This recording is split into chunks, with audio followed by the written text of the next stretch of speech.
Hey, it's Father Taylor, and it's January 28th, and here's your weekly eBlast. Two events coming on this weekend, both arranged by God, but just different kinds of ways. One looks like it's going to be a weather event.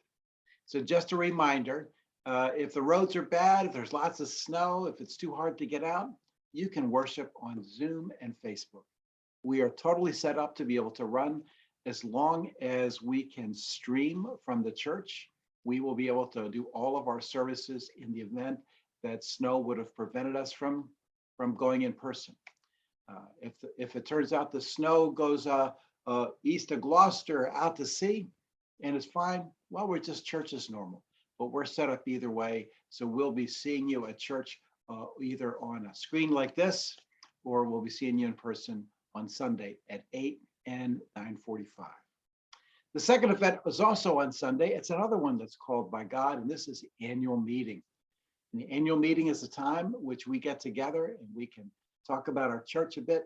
We can get some reports about where we've been, and we can talk about some changes. Last week, we had about 40 people came to our workshop, well, 40 blocks. It was actually more than 40 people because sometimes couples were on the screen. We had a big turnout for our workshop, and we had a lot to talk about in terms of bylaws and in terms of some changes. We got a lot of really healthy impact coming back.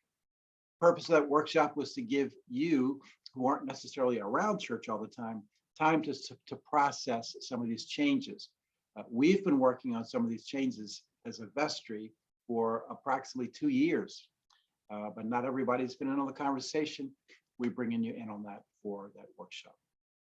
So annual meeting has got some great stuff coming up. So I really, it's part of what you do as a member of the church. It's not because, oh, I love going to meetings on Zoom. It's part of what we do. It's part of our community. So we're going to get together. We're going to elect some new vestry people. We're going to say goodbye to some. So it's a time for you to be there. That's going to start right at it's in the eBlast below, but I believe we start that at 11:30. Anyway, check it out. Check it out on eBlast. I just run back from the church and I jump on. So check out the actual time, but that's on Sunday after the 9:45 service. So you want to get set on that. Some great questions that came out from the last workshop on last Sunday had to do with membership. What does it mean to be a member? So the Episcopal Church, the national church, the diocese, and our bylaws define membership largely from a business, organizational, legal perspective. So different people approach membership in different ways. If you attend a church and this is the church where you go, and this is the church where it's your kind of spiritual home and you're connected to people, you consider this church your church and that you're a member. There are people that haven't attended the church for years, but they think of this church, oh, that's our church, Trinity Church.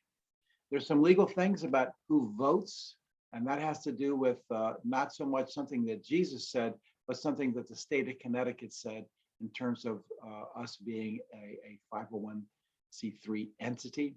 But the bigger question is, what does it really mean to be a member of our community? Coming in, when I first started here before COVID, Carol in the office would say, well, as far as I can tell, membership means that you got a letter or a call from us, and then you had a cup of coffee with Father Taylor, and then that makes you a member. And that was kind of the way we did things as we're trying to figure things out. So here's some questions. What does it mean to be an Episcopalian? Does it make any difference to know what your identity is as an Episcopalian? I mean, what's the Episcopal tradition about? What's different from the Episcopal Church as, let's say, a Congregational church, or what's different from the Episcopal Church as a Roman Catholic Church? Is there an Anglican? That's our wider context. Is there an Anglican tradition of way of understanding and articulating what it means to be a Christian? To me, that's one level of membership. The second level is a disciple a member, or Or are we still thinking that you can be a member of a church and discipleship is something for those people that are really into it? Not anymore.